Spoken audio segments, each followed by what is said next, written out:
저희가 지난 시간에 이어서 신명기 두 번째 말씀을 나누고 있습니다. 지난 시간에는 신명기의 개요에 대해서, 그 다음에 신명기 8장 1절부터 10절에 있는 말씀을 가지고 잊지 말고 기억하라. 신명기 전체에 흐르는 하나님의 뜻을 나누었습니다. 여러분들이 이미 알다시피 신명기는 이스라엘이 가나안 땅에 들어가기 직전에 모압 평지에 이르렀을 때에 모세가 출애굽기, 레위기, 민수기에 기록된 그 모든 하나님의 말씀들, 즉 율법들을 다시 한번 뉴 제너레이션에게 가르친 말씀입니다. 너희가 어떻게 하나님을 믿고 섬기며 살아가야 할지를 말씀한 내용입니다. 이스라엘 백성들은 하나님과 신뢰한 언약을 맺었습니다. 하나님께서 모세에게 율법을 주셨습니다. 십계명을 비롯해서 많은 율법을 주시고, 또 하나님께서는 이스라엘 백성의 대표들 모세와 장로들과 함께 약속을 했습니다. 내가 너희에게 주는 이 말씀, 이 법을 지켜 행하라. 그리하면 너희에게 복이 있으리라. 참으로 복된 삶의 방법은 하나님의 말씀에 순종하는 삶이라고 하나님께서는 우리에게 전해 주시고, 그 말씀을 듣는 모든 모세와 이스라엘 지도자들이 우리가 하나님의 말씀에 순종하여 살아가겠습니다. 이렇게 약속을 했습니다. 하나님과 우리와의 약속을 언약이라고 하는데 이것을 신해산 언약이라고 합니다. 그러나 이스라엘 백성들이 그 많은 은총 가운데 살았음에도 불구하고 성경은 그들이 하나님을 도리어 10번이나 시험하고 말씀에서 떠나 그들의 욕심을 따라 살아갈 때에 하나님께서는 모세를 통하여 말씀하셨습니다. 사람이 떡으로만 사는 것이 아니요 여호와의 입에서 나오는 모든 말씀으로 사느니라. 떡이라고 하는 것은 인생의 욕망을 이야기합니다. 우리의 필요 조건을 이야기하기도 하지만 근본적으로 우리가 채울 수 없는 인생의 갈증을 얘기하는 것이죠. 물질일 수가 있고, 건강일 수가 있고, 재미일 수가 있고, 쾌락일 수가 있고, 하나님보다 더 사랑하는 그 모든 것들을 우리가 말할 수 있다고 하겠습니다. 그런데요, 우리 인간은 이 세상에서 주어진 것 가지고는 결코 만족, 즉 행복을 누릴 수가 없습니다. 이게 관념적인 것 같지만 진실입니다. 그래서 한때 우리가 그렇게 좋아하고 사랑하던 것, 시간이 지나면 내가 그때 왜 그랬던가, 별것 아닌 것에 내가 절대적이고 대단한 의미를 부여하고 살았던 것들에 대해서 우리가 후회할 때가 많이 있습니다. 이거 재미있는 이야기지만 전에 우리 교회에 나왔던 그 이수일 집사가 지금 한국에 있죠. 종종 저는 그분하고 이렇게 통화도 하고 이렇게 화상 통화도 하면서 안부를 묻습니다. 지금은 그 오산에 있는 BMW 오산 대리점에서 지금 정비 부분의 제너럴 매니저로 있습니다.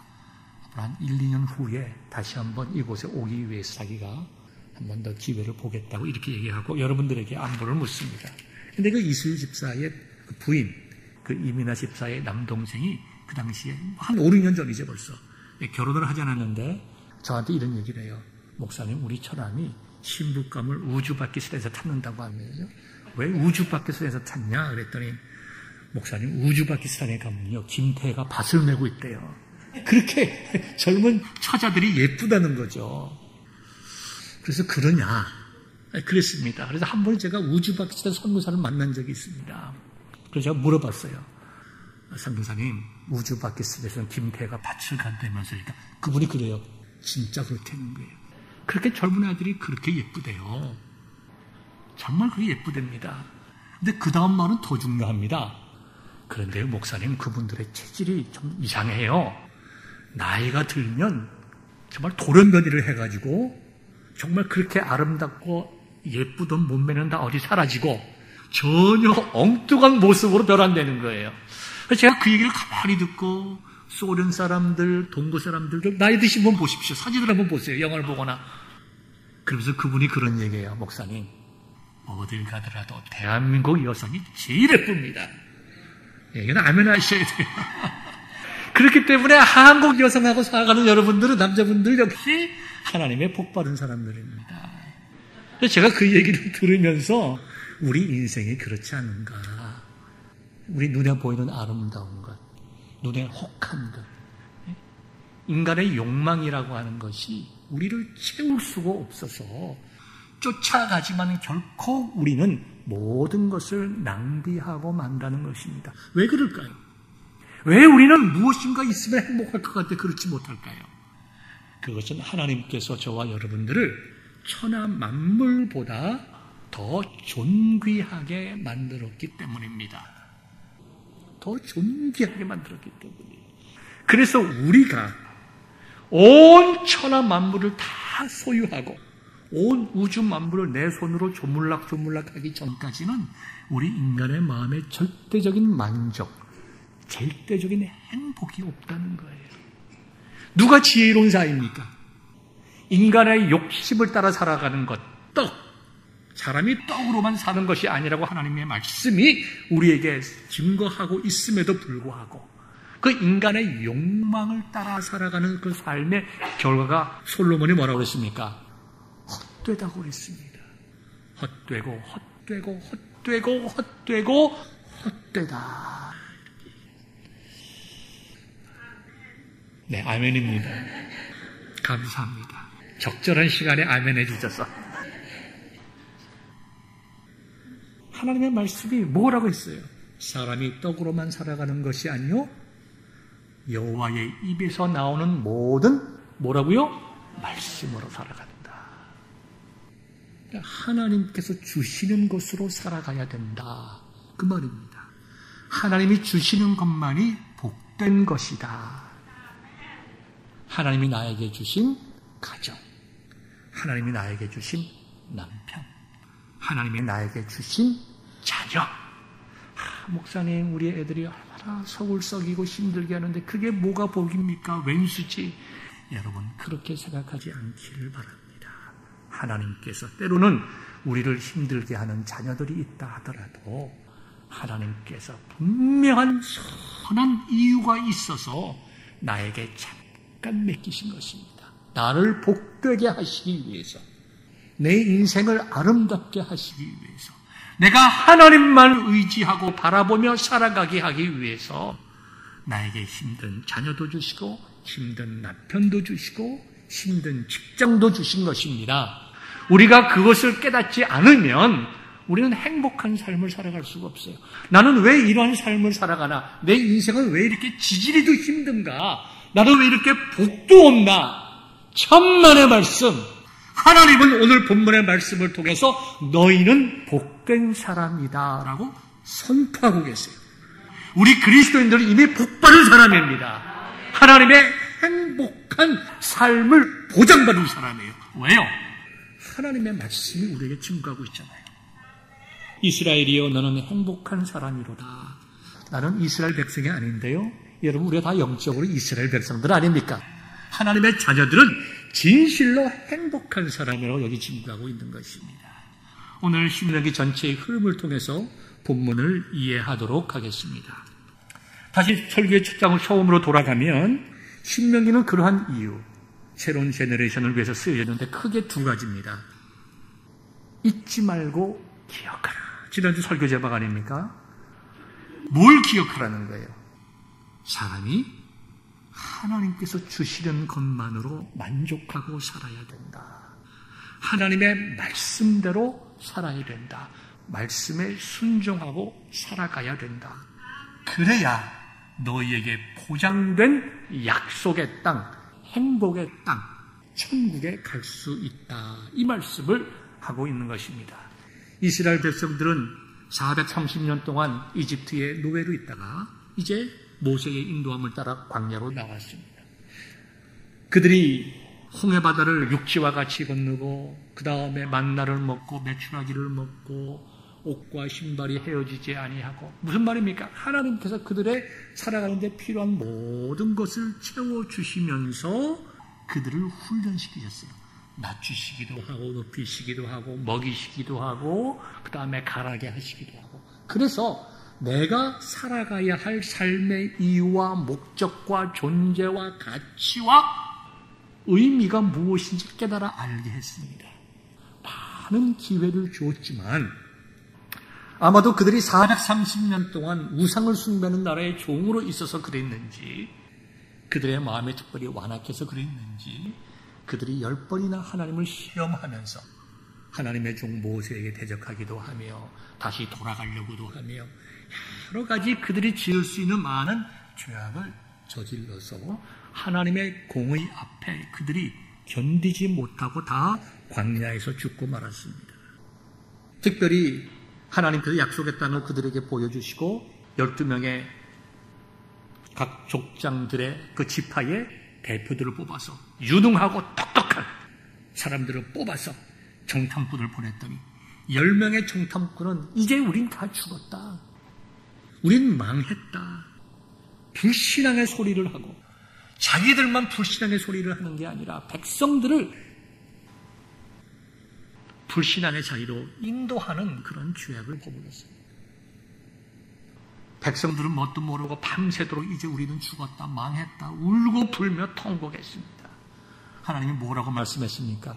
너희들이 말한 대로 너희들은 메뚜기 같은, 가난에 거하는 사람들하고 비교해보면 메뚜기 같은 존재라고 얘기하고 있으니, 그래, 너희들의 말대로 너희들은 이 땅에서 메뚜기처럼 살다가 죽을 것이다.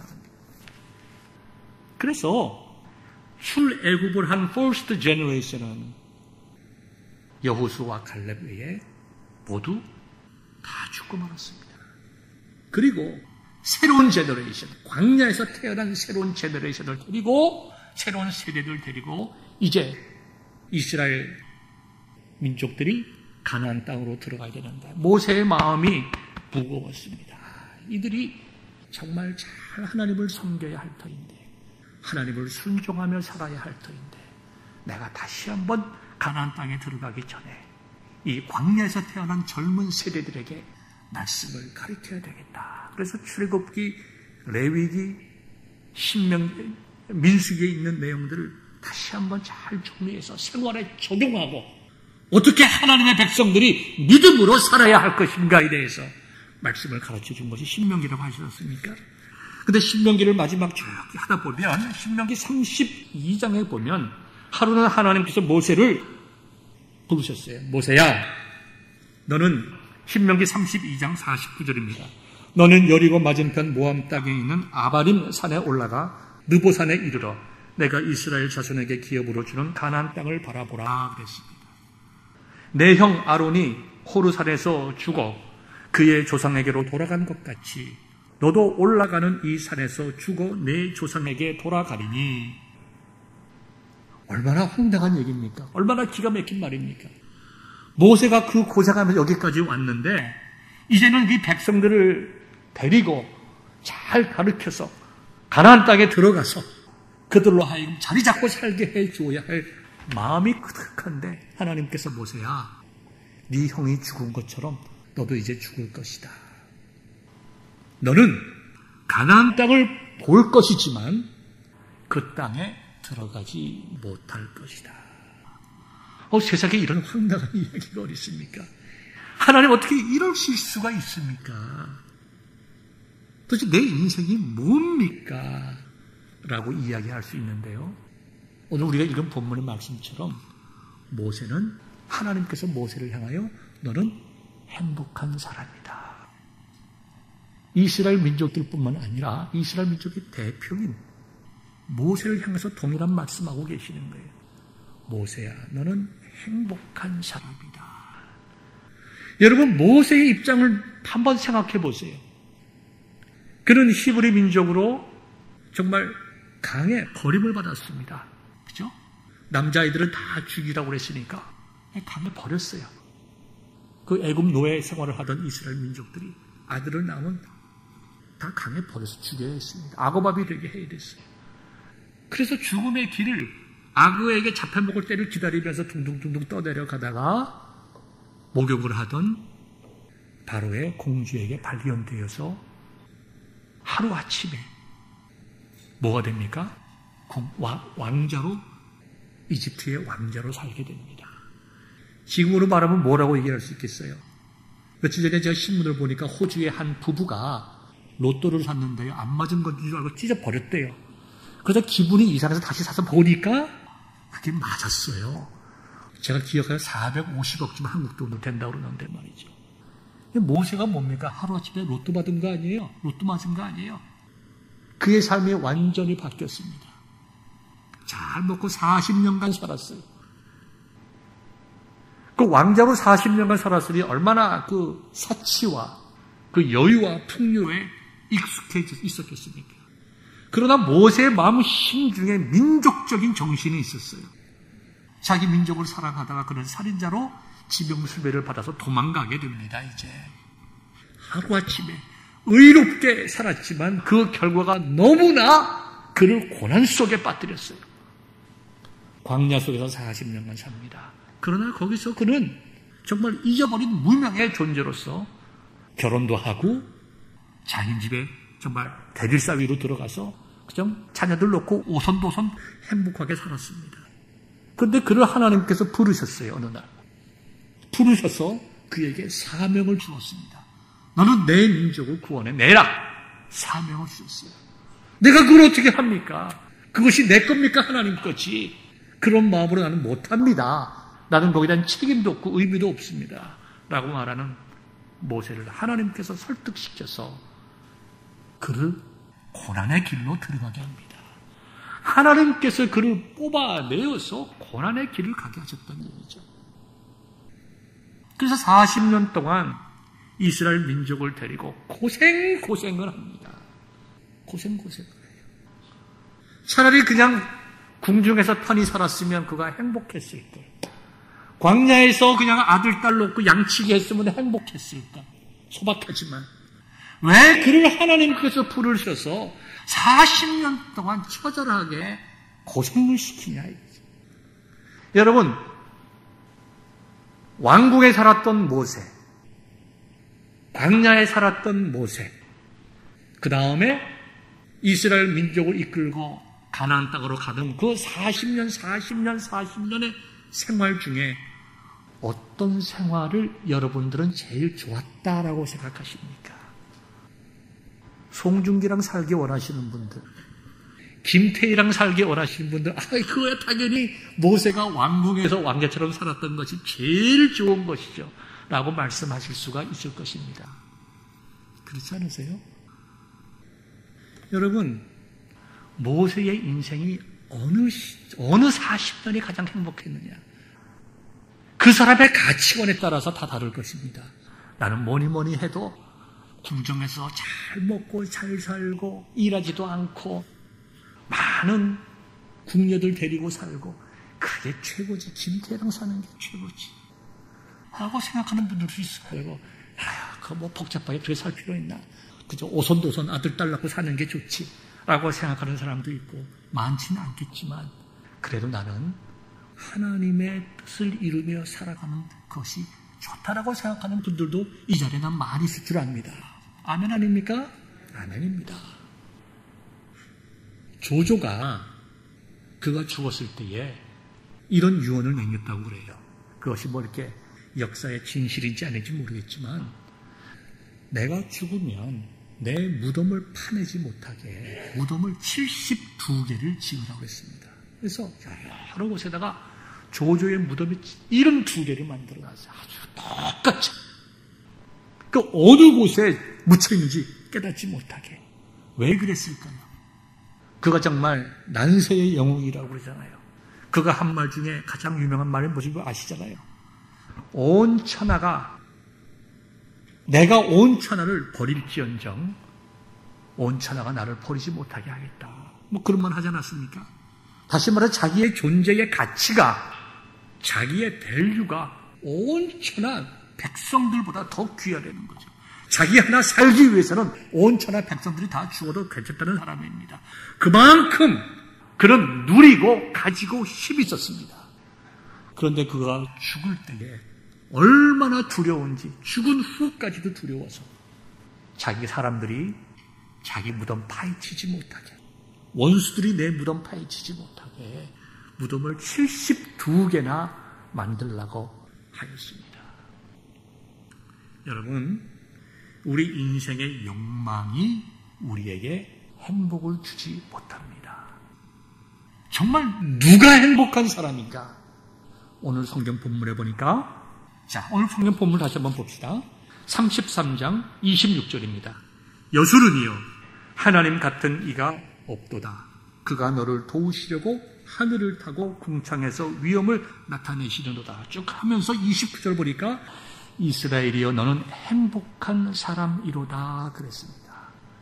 그러니까 왜 이스라엘이 행복한 사람이냐라고 하는 것은 우리 26절에 나와 있는 여수르의 말의 의미와 연결지어서 해석할 때의 바른 의미를 깨달을 수가 있다는 것입니다.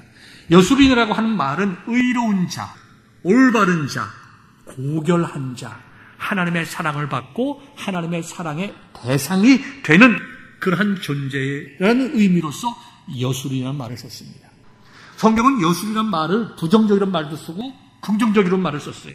부정적으로 썼을 때는 네가 하나님 앞에서 의로운 자인데 하나님의 사랑을 받은 자인데 내가 어떻게 그렇게 하나님의 사랑을 입고 세상을 사랑할 수 있느냐, 이와 같이 네거티브하게 쓰인 적도 있고, 동시에 너희는 정말 복되고 복된 존재들이다. 내가 너희를 사랑하고 인도하고 지키고 보호하니 너는 정말 행복한 사람이다. 이런 의미로서 여수르인이라는 말을 썼다는 것입니다. 여러분, 여수르인이라는 말을 다시 한번 생각해 보세요. 의로운 자, 올바른 자, 고결한 자, 하나님의 사랑의 대상이 되는 자. 이스라엘 백성들이 정말 그렇게 살았을까요? 그렇게 살지 못했습니다.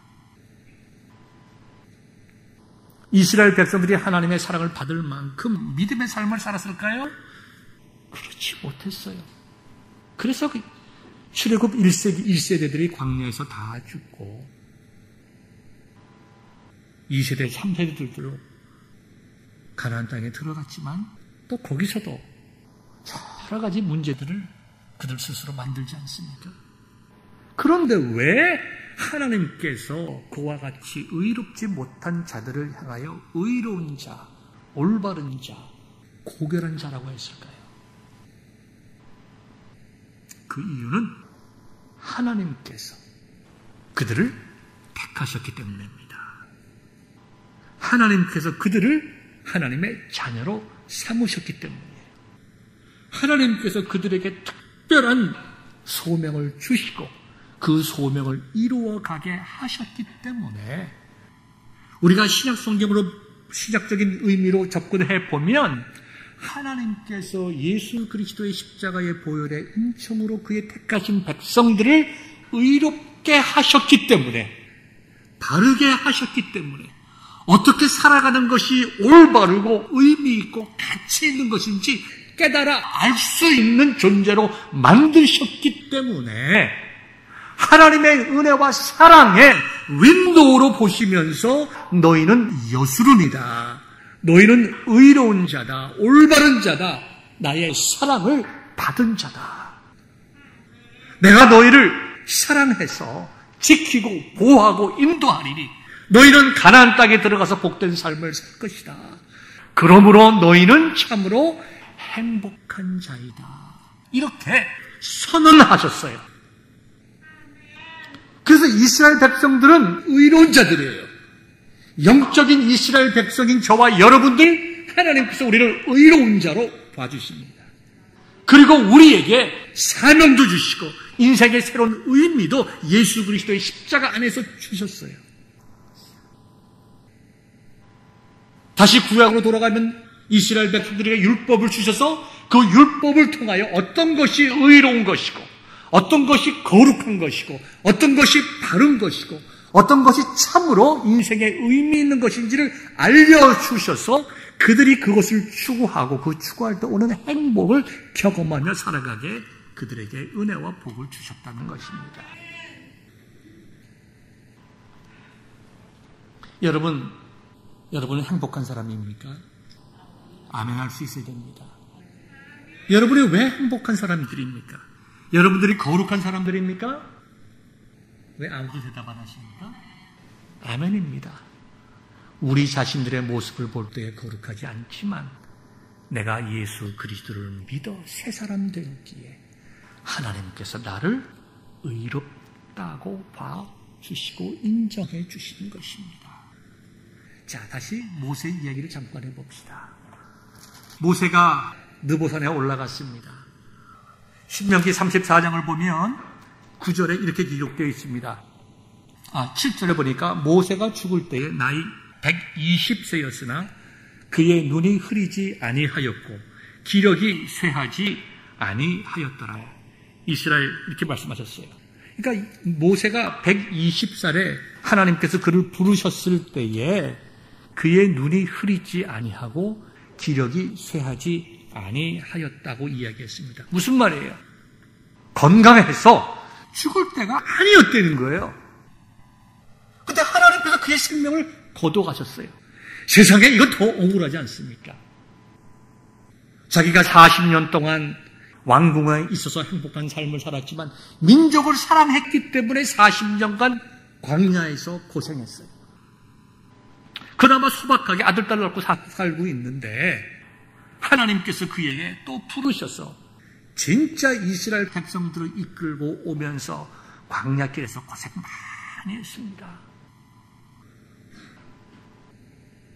이스라엘 백성들이 이렇게 불평하고 저렇게 불평하고 그거 다 참고 그저 어떨 때는 돌을 들어서 모세를 치려고 하고 어떤 친구들은 우리 돌아가자. 모세가 하나님을 만나러 산에 올라갔던데 내려오자니까 죽었나 보다. 우리 돌아가자. 금송아지를 만들기도 하고 별별 짓들을 다 했습니다. 그 모든 인생의 고난과 어려움을 다 참고 견뎌나갑니다. 그런데 한 번은 어떤 일이 있었습니까? 그가 무리바 물 사건을 통해서 하나님 아버지 앞에 엄청난 얘기를 듣죠. 민수기 20장에 나와 있는 말씀인데 한 번은 그들이 다 가랬어요. 이동하던 중에 물이 없었습니다. 광야에 물이 많지 않죠. 이스라엘 백성들만 물이 가랬겠어요. 모세도 물이 목이 말랐겠죠. 그들이 처음부터 모세에게 이렇게 달라들었겠어요. 그들도 처음에 기도했겠죠. 하나님 물 주세요. 안 주시니까 물 주세요. 주시옵소서. 그래도 하나님께서 안 주시니까 이제 분노가 되고 죽을 때가 되고 화가 나니까 이제 모세에게 대듭니다. 네가 우리를 광야로 이끌어내가서 이곳을 죽게 만드는구나. 모세가 너무너무나 화가 났어. 도대체 니들 왜 그러냐? 내가 니들 데리고 왔냐? 하나님께서 하신 일이지. 그러면서 하나님께서 나중에 모세에게 바위를 쳐서 물을 내어 백성을 먹이라고 얘기할 때 그냥 모세가 너무너무나 그 백성들에게 화가 나가지고 여러분 정말 좀 편하게 얘기하면 얘야 물 있다 다 쳐먹어라 이런 마음으로 혈기가 일어나가지고 그냥 바위를 기가 그냥 2번이나 칩니다. 얼마나 분노했으면 성경에 보면 모세를 온유한 자라고 했습니다. 근데 얼마나 시달리고 닥달을 거렸으면 모세가 너무너무나 화가 나가지고 그런 거죠. 이 폐역한 놈들아 다 쳐먹어라 이렇게 화를 내면서 마치 자기가 하나님인 것처럼 자기가 물을 낸 것처럼 이 혈기를 부리면서 하나님의 영광과 거룩함을 드러내지 못하고 도리어 하나님의 거룩하고 능력 있는 권세를 인간의 죄악된 것으로 바꿔버리는 그와 같은 큰 실수를 거기서 범하고 맙니다. 하나님께서 그것을 말씀을 하세요. 내 형도 형 아론도 죽었다. 너도 여기서 죽을 것이다. 네가 왜 여기서 죽냐 하면 너희가 신광야 가데스의 무리바 물가에서 이스라엘 자손 중 내게 범죄하여 내 거룩함을 이스라엘 자손 중에서 나타내지 아니한 까닭이다. 모세가 그와 같은 무리바 물 사건을 통해서 혈기를 부리고 하나님의 영광을 드러내지 않고 마치 자기가 하나님인 것처럼 자기가 물을 내어 백성들을 먹이는 것처럼 그와 같은 큰 죄를 지었기 때문에 너는 가나안 땅에 못 들어간다. 딴 사람들은 다 들어가지만. 이거 얼마나 기가 막힙니까? 40년간 고생했는데 또 다 보여주시고 모세로 하여금 그래서 이스라엘 백성들을 다 백성들의 여러 지파들을 위해서 33명의 축복 다 하게 하시면서 너는 못 들어간다. 이게 얼마나 우리가 잘못 보면 불행하게 보입니까? 근데 조금 생각해 봅시다. 모세가 그 지은 죄 때문에 무리바 물 사건에서 경거망동을 했기 때문에 가나안 땅에 들어가지 못한다고 하면 세상에 가나안 땅에 들어갈 이스라엘 백성이 누구 있겠습니까? 한 사람도 못 들어가는 거예요. 모세가 못 들어가는데 누가 들어갑니까? 모세가 한번 큰 실수를 하긴 했지만 그것 때문에 못 들어간다고 하면 이스라엘 백성들 중에 갈 사람은 한 명도 없습니다. 그래서 하나님께서 이 물 사건을 통해서 무엇을 말씀하고 있는 거예요? 신명기 전체의 주제를 봅시다. 신명기 전체 주제가 뭐예요? 말씀에 순종하라는 거 아니에요? 너희 욕망대로 살지 말고 하나님의 말씀에 순종하며 살라는 거 아닙니까? 하나님께서 모세의 죽는 그 순간까지 모세를 사용하셔서 너는 내 말에 순종하지 않았기 때문에 못 들어간다고 하는 것을 선포하심으로 이스라엘 백성들에게 뭘 보여주는 거예요?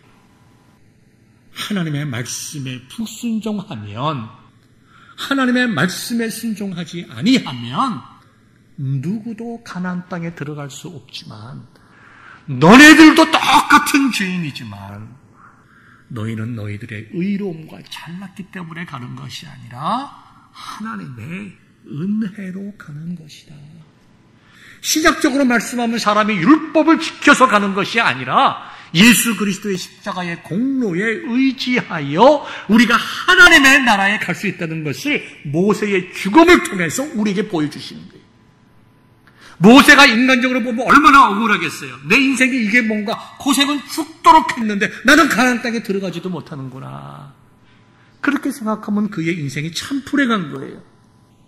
지나간 날을 뒤돌아보면서 내가 왜 내 민족을 생각했던가, 내가 그냥 왕궁에서 그냥 대충 살고 행복하게 살았으면 좋았을까, 아니면 비록 목동이었지만 아들 딸 낳고 그냥 행복하게 살았으면 좋았을까, 40년 동안 그렇게 고생했는데 나는 보기만 하고 들어가지 못하니 이와 같은 불행한 인생이 어디 있냐. 여러분 그렇게 생각할 수 있잖아요.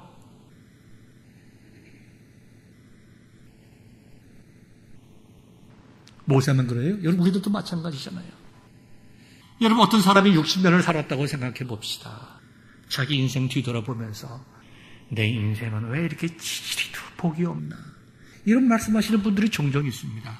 그러나 예수님 믿는 사람들은 그런 말 하면 안 돼요. 왜요? 하나님께서 너는 복받은 자다. 우리가 그걸 깨달아야 돼요. 왜 하나님께서 나에게 복받은 자라고, 의로운 자라고, 특별한 이유와 목적을 위해서 부르신 자라고 하는 것을 깨닫지 못하느냐 이거죠. 진짜 불행은 거기서 오는 거예요. 내가 누구인지, 어떠한 존재인지를 깨닫지 못하기 때문에 나에게 주어진 수많은 은혜와 복의 기회들을 다 놓치고 살아간다 이거죠. 내 인생 속에 정말 험악한 일들이 있었든지, 정말 결혼을 했는데 남편 때문에 고생을 평생 하고 산다든지, 자녀들 때문에 평생 고생하며 산다고 하든지, 우리 인생에 불평할 이유가 많이 있지만 하나님께서 나를 선택하시고 나로 하여금 너는 내 자녀라고 말씀하시고 내가 너를 위하여 예수 그리스도의 생명을 주었다라고 말씀하시고 내가 너를 지키고 보호하시고 인도하신다는 행복한 존재라고 우리에게 말씀하신다는 것을 믿음의 눈으로 받아들이고 믿음으로 보고 내 인생을 믿음의 눈으로 바라보면 우리는 우리의 인생이 전혀 다른 모습으로 바뀐다는 것입니다. 완전히 바뀌는 거예요. 모세는 그것을 알았습니다. 모세가 비록 가나안 땅에 들어가지 못했지만 모세가 나는 왜 이렇게 불행한 인생을 살아가나, 내 인생의 종말이 이게 뭔가? 여러분, 그렇게 죽은 것이 아닙니다. 그가 기력이 정정했을 때에 그가 하나님께로 갔지만 그의 마음속에는 나는 정말 행복하다. 행복한 사람으로서 그의 후손들에게 너희도 행복한 사람들이다. 하나님께서 우리 민족을 선택하셔서 하나님의 뜻을 보여주시고 하나님께서 나를 선택하셔서 나로 하여금 하나님의 뜻을 이루어 가게 하시고 하나님께서 우리 민족을 이용하셔서 전 세계를 향하여 전 인류를 향하여 하나님의 구원의 역사를 보여주시는 특별하게 선택된 그런 민족이기에 참 행복하다는 것입니다. 행복이라고 하는 것이 육체의 정욕이 채워지는 것이 행복이 아니라 내가 어떤 존재이고 무엇을 하는 사람이고 무엇을 위해서 살아가는 사람이고 그것을 알 때에 우리 인생의 존재의 의미와 가치와 참 기쁨을 느끼게 되는 것입니다. 그것을 깨닫지 못하면 행복한 존재임에도 불구하고 나는 왜 이렇게 불행한가? 나는 왜 이렇게 힘든가? 나는 왜 이렇게 고생하나? 나는 왜 이렇게 내 마음대로 되는 게 없나라고 살아갈 수밖에 없다. 모세는 율법의 상징입니다. 약속의 땅은 은혜로 가는 것이지 율법을 지켜서 가는 것이 아님을 모세의 죽음을 통해서 우리에게 보여주고 있는 것입니다. 신명기 전체의 주제가 말씀하고 있듯이 순종하는 자만이 이 땅에서 하나님의 나라 영적인 가나안을 경험하며 살아간다는 것입니다. 순종하기 위하여 사람을 바라보지 말고 하나님만을 의지하라는 거예요. 하나님만을 의지하라는 것입니다. 여러분 생각해 보십시오. 이스라엘 백성들이 가나안 땅을 정복해 들어간다고 생각해 보세요. 모세가 광야에서 죽고 여호수아와 칼렙이 요단강을 건너가지 않습니까? 하나님께서 은혜를 베푸셔서 요단강 물을 쫙 집어주시고 그 철철 넘치는 요단강 물을 또 홍해를 건너듯이 홍해를 건너는 경험을 하지 못했던 세컨드, 서드 제너레이션이 비록 그 사이즈는 작지만 축소판 홍해를 건너가잖아요. 그들이 조상이 경험했던 그와 같은 동일한 역사와 이적을 경험하며 지나가잖아요. 여러분 영화의 한 장면처럼 생각해 보세요. 모세가 앞에 딱 서가지고 큰 지팡이 딱 들고 말이죠. 흰머리를 쫙 휘날리면서 앞에 쫙 걸어갑니다. 가나안 요단강을 쫙 건너가면 뒤에 그 많은 그 후손들, 모세를 정말 태어나기 전부터 있었던 모세를 태어나면서부터 정말 하나님처럼 바라보았던 그 사람들이 모세를 쫙 바라보면서 하나님처럼 느꼈을 거 아니에요. 모세, 우리의 인도자 모세. 그렇게 하지 말라고, 그렇게 못하도록 모세를 데려갔어요.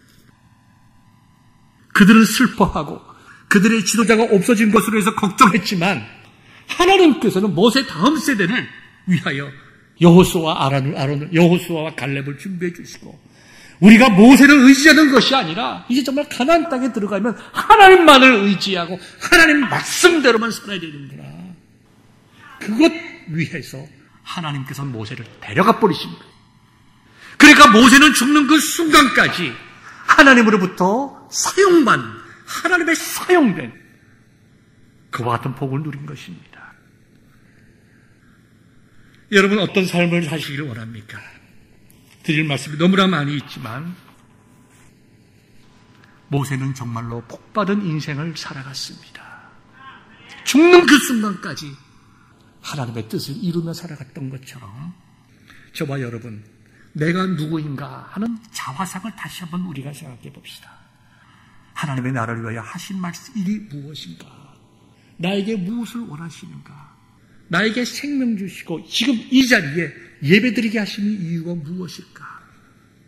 우리가 좀 생각을 해봅시다. 생각을 해봐야 돼요. 그리고 내가 하나님 앞에서 얼마나 정말 귀한 존재이고 하나님이 나에게 맡기신 사명을 위해서 살아가기로 결단하시면 하나님의 약속이 우리에게 임하는 것입니다. 여기 뭐라고 얘기했는가 하니까 하나님의 영원하신 팔이 너를 다 우리를 받쳐주신다는 거예요. 우리의 앞서가시면서 우리의 대적을 멸해 주신다는 거예요. 우리의 가는 곳곳마다 샘과 곡식과 새 포도주를 우리에게 주신다는 거예요. 네가 얼마나 행복한 삶을 살아갈 수 있는 존재인지 아느냐? 너 같은 사람이 어디에 있느냐? 하나님께서 이와 같이 말씀하는 거예요. 우리가 하나님 앞에서 어떤 존재인가 깨닫고 나에게 주시고 맡겨주신 일이 무엇인지 깨달아 살아가기만 하면, 시작적인 표현으로 하면 하나님 나라와 그 의를 위해서 살아가기만 하면 하나님께서 우리를 앞서가시면서 길을 열어주시고 지켜주시고 우리가 이 땅에서 영적인 가나안을 맛보아 누리게 하신다는 것입니다. 결단은 여러분들의 몫입니다. 아직도 송중기와 김태희가 여러분 눈앞에 어른거리십니까? 잊으세요. 이제는 잊읍시다. 세상에서 주는 즐거움이나 이제 잊읍시다. 우리가 살 만큼 살지 않았어요? 이제 우리에게 남은 게 뭡니까? 짧은 인생 살아가는 동안에 내가 붙잡아야 할 것, 하나님이 나에게 맡기신 사명입니다. 한 사람 한 사람 그 가정과 교회에게 맡겨진 사명이 무엇인지 깨달아 붙잡고 말씀에 순종하여 믿음의 길을 걸어가면 하나님께서 우리를 분명히 복되게 하신다고 하나님의 말씀이 우리에게 선포하고 있는데, 이 말씀 믿고 정말 행복한 자화상을 가지고 살아가는 저와 여러분 되시기를 주님의 이름으로 축원합니다.